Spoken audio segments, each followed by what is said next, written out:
The Holy Gospel according to John, chapter 6, English Standard Version.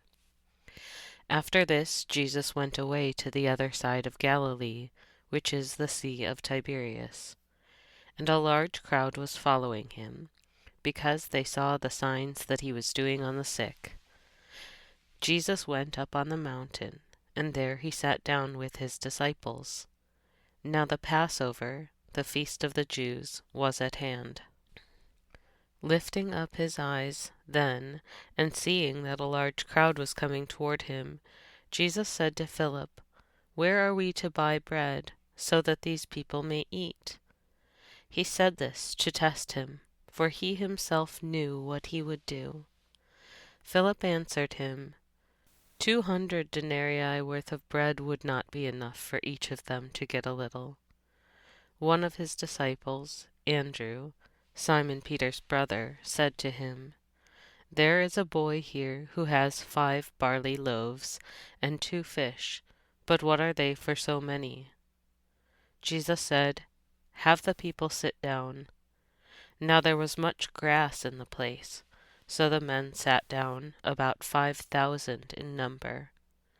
Jesus then took the loaves, and when he had given thanks, he distributed them to those who were seated.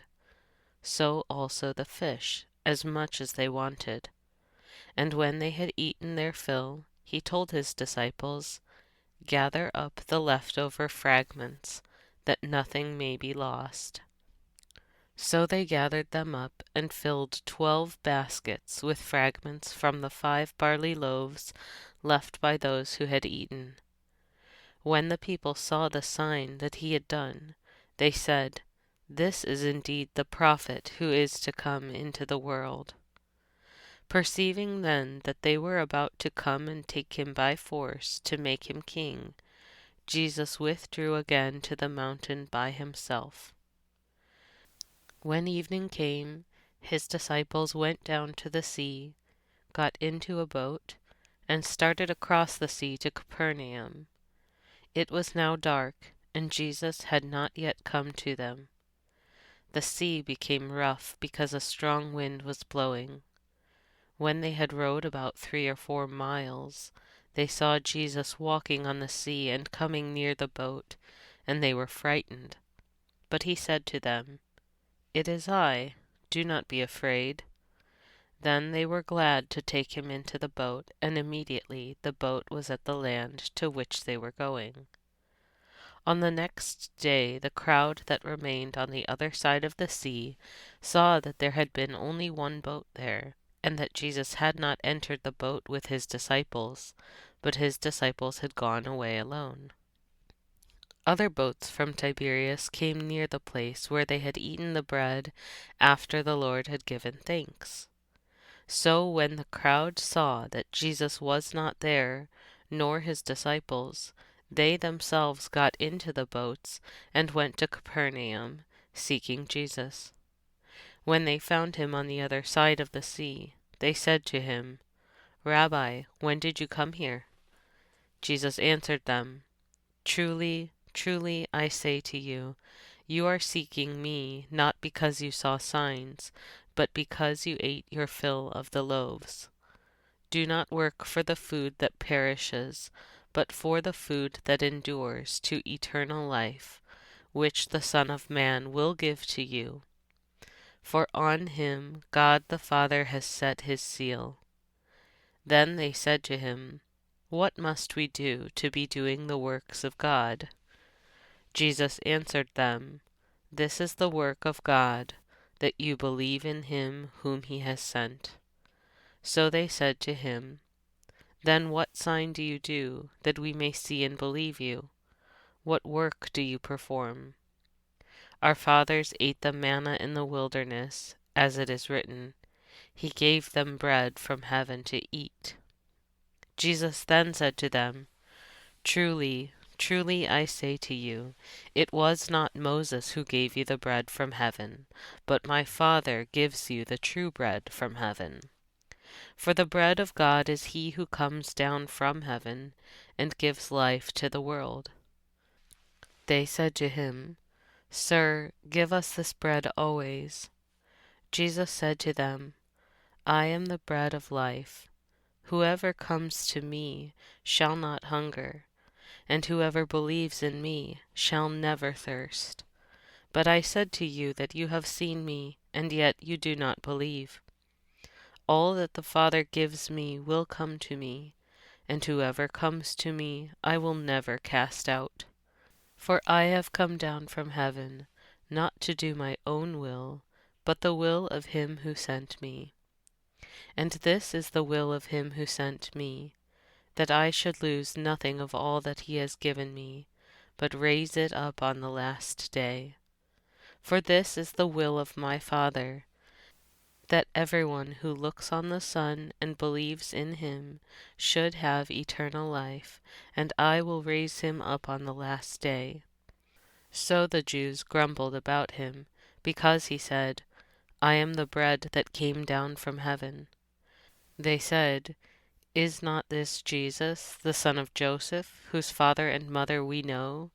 How does he now say, 'I have come down from heaven'?" Jesus answered them, "Do not grumble among yourselves. No one can come to me unless the Father who sent me draws him, and I will raise him up on the last day. It is written in the prophets, and they will all be taught by God. Everyone who has heard and learned from the Father comes to me. Not that anyone has seen the Father except he who is from God. He has seen the Father. Truly, truly, I say to you, whoever believes has eternal life. I am the bread of life. Your fathers ate the manna in the wilderness, and they died. This is the bread that comes down from heaven, so that one may eat of it and not die. I am the living bread that came down from heaven. If anyone eats of this bread, he will live forever. And the bread that I will give for the life of the world is my flesh." The Jews then disputed among themselves, saying, "How can this man give us his flesh to eat?" So Jesus said to them, "Truly, truly, I say to you, unless you eat the flesh of the Son of Man and drink his blood, you have no life in you. Whoever feeds on my flesh and drinks my blood has eternal life, and I will raise him up on the last day. For my flesh is true food, and my blood is true drink. Whoever feeds on my flesh and drinks my blood abides in me, and I in him.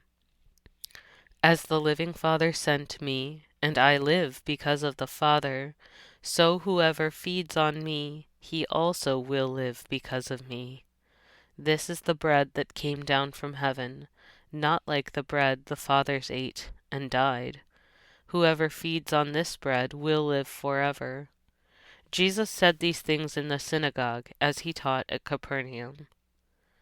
When many of his disciples heard it, they said, "This is a hard saying. Who can listen to it?" But Jesus, knowing in himself that his disciples were grumbling about this, said to them, "Do you take offense at this?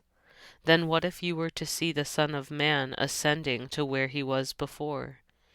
It is the Spirit who gives life. The flesh is no help at all. The words that I have spoken to you are spirit and life. But there are some of you who do not believe." For Jesus knew from the beginning who those were who did not believe, and who it was who would betray him. And he said, "This is why I told you that no one can come to me unless it is granted him by the Father." After this, many of his disciples turned back and no longer walked with him. So Jesus said to the 12, "Do you want to go away as well?" Simon Peter answered him, "Lord, to whom shall we go? You have the words of eternal life, and we have believed and have come to know that you are the Holy One of God." Jesus answered them, "Did I not choose you, the 12, and yet one of you is a devil?" He spoke of Judas, the son of Simon Iscariot, for he, one of the 12, was going to betray him.